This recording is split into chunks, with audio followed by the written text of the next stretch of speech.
కానీ ఈ రోజున నేను ఏ తప్పు చేయకపోయినా ఈ రోజున నన్ను బాధపెట్టి నా కళ్ళల్లో ఏదో కన్నీళ్లు చూద్దామని నన్ను ఇబ్బంది పెట్టి హింసిద్దామని చెప్పి ఈ రోజున వరుస పెట్టి నన్ను టార్గెట్ చేస్తూ నన్ను ఇబ్బంది పెడుతున్నప్పుడు చెప్పక తప్పట్లేదు కాబట్టి ఈ రోజు నేను చెప్తా ఉన్నా. ఆ రోజున మేము ఒకే పార్టీలో ఉన్నాము. వైఎస్ఆర్ కాంగ్రెస్ పార్టీ ఇంటిగ్రిటీ కోసం నేను ఆ రోజు నోరు విప్పలేదు. ఈ రోజున కూడా నేను చెప్పాలనుకోలేదు, కానీ చెప్పే పరిస్థితులు ఏర్పడ్డాయి కాబట్టి నేను చెప్తా ఉన్నాను.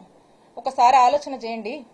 ఒకే పార్టీకి సంబంధించినటువంటి ఎంపీ అక్కడున్నటువంటి ఒక బీసీ మహిళ ఒక ఎమ్మెల్యే మీద కాల్ డేటా తీస్తారండి? కాల్ డేటా అనేది ఒక వ్యక్తి ప్రైవసీకి సంబంధించినటువంటి విషయం. నా ప్రైవసీ అంటే నా జీవితం, నా వ్యక్తిగత జీవితంలోకి రావాలనేటువంటి ఎందుకంత నీచపు ఆలోచన వారికి వచ్చిందో నాకు తెలీదు. నేను ఒక్కసారి అడుగుతా ఉన్నాను, ఈ రాష్ట్రంలో ఇంతమంది అన్నల్ని తమ్ముళ్ళు ఉన్నారు, వాళ్ళని నేను అడుగుతా ఉన్నా, ఒక్కసారి ఆలోచన చేయండి. మీ ఇంట్లో ఒక ఆడపిల్ల ఉంటే మీ భార్య అయినా మీ చెల్లి అయినా మీ అక్క అయినా మీ ఇంట్లో ఉండే ఆడవాళ్ళ కాల్ డేటా ఎవరన్నా తీస్తే ఏంటండి మీకు ఎంత బాధ అనిపిస్తుందండి? మీకు ఎంత కడుపు కాలుద్దండి? అలాగే మీరు కాల్ డేటా తీసినప్పుడు నా కుటుంబ సభ్యులు కూడా అలాగే ఫీల్ అయ్యారు. ఇంత నీచుడా కృష్ణదేవరాయలు అని చెప్పి అందరూ ఫీల్ అయ్యారు. ఇది మా అధిష్టానానికి తెలుసు, మా పార్టీలో ఉన్నటువంటి పెద్దలకు తెలుసు, అప్పట్లో ఉన్నటువంటి మా పోలీస్ అధికారులకు కూడా తెలుసు. కానీ ఎప్పుడు బహిరంగంగా ఈ విషయాన్ని నేను బయటికి చెప్పే ప్రయత్నం చేయలేదు.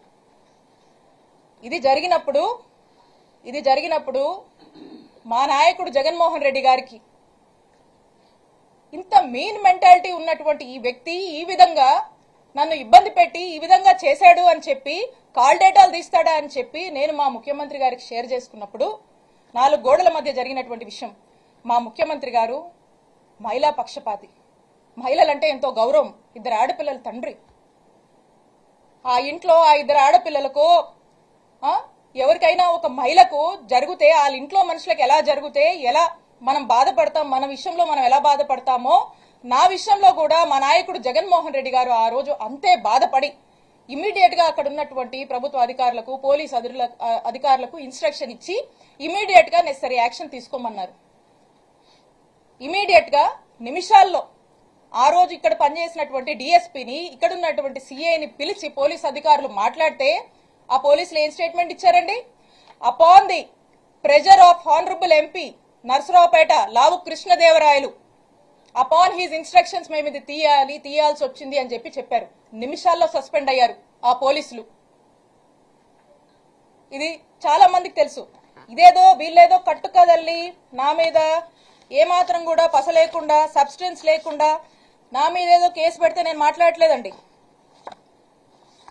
నేను ఇదిగోండి ఆ ఎఫ్ఐఆర్ కాపీ కూడా ఉంది, మా నంబర్ల మీద తీసినటువంటి ఎఫ్ఐఆర్ కాపీ ఇది కూడా ఉంది ఎవిడెన్స్. అక్కడున్నటువంటి డిఎస్పీ అక్కడున్నటువంటి సిఐ సస్పెండ్ అయ్యారు. అదందరికీ తెలుసు. నేనేదో మీలా కట్టు కదలల్లి ఏదో మాటలు చెప్దామని రాలా. ఇది ఇంత నీచమైన నిజస్వరూపం లావు కృష్ణదేవరాయలు.